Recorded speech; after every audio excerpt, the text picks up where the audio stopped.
అందరికీ నమస్కారం.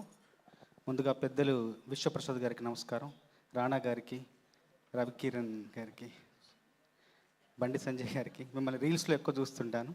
అట్లాగే రోషన్, సాక్షి ఇద్దరికి మనస్ఫూర్తిగా నా అభినందనలు, శుభాకాంక్షలు. హర్ష గారికి, దర్శకులు శశి గారికి, అట్లాగే మారుతి గారికి. నేను 30 ఏళ్ల క్రితం ఒక పాట రాశాను బొంబాయి ప్రియుడి సినిమాలో. ఘంటసాల ఉండేవాడు ఇంటి ముందరే అని రాశాను. ఈ సందర్భంగా సందీప్ రాజు ఉండేవాడు సందు చివరనే, మణికొండలో మా ఇంటి ఎదురుగానే ఉంటారు ఆయన. ఒకప్పుడు ఉండేవారు. చాలా చాలా చాలా అత్యంత ప్రతిభావంతుడు, సున్నితమైన హృదయం కల దృఢమైన భావుకుడు ఆయన. చాలా చాలా కథ కానీ, కథాంశం కానీ, సన్నివేశాలు కానీ ఎంతో గొప్పగా చెప్తారు. ఇందులో ఒక పాటను సృష్టించిన సందర్భం నా మనసుని చాలా ఆకట్టుకుంది. ఈ పాట రాసింది మారేడుమిల్లిలో. మారేడుమిల్లి నాకు జీవితాంతం గుర్తుంటుంది. ఎందుకంటే ఈ పాట పుట్టిన చోటుగా మారేడుమిల్లి నేను మర్చిపోలేను.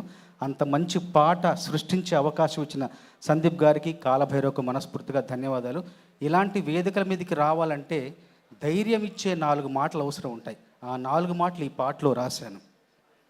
చందమామ వెలుగిస్తుంది ఏ సడి లేక, సవ్వడి లేక, అలజడి లేక, నిండు ప్రేమ వెలికొస్తుంది ఏకాంతంగా, నిస్వార్థంగా, నిశ్శబ్దంగా.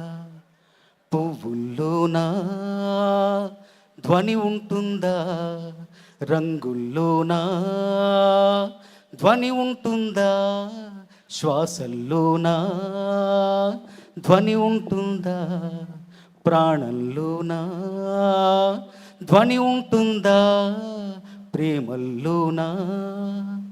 ఈ శబ్ద కాలుష్యాల అవసరముందా? శబ్ద కాలుష్యాల అవసరం లేని చిత్రం ఇది.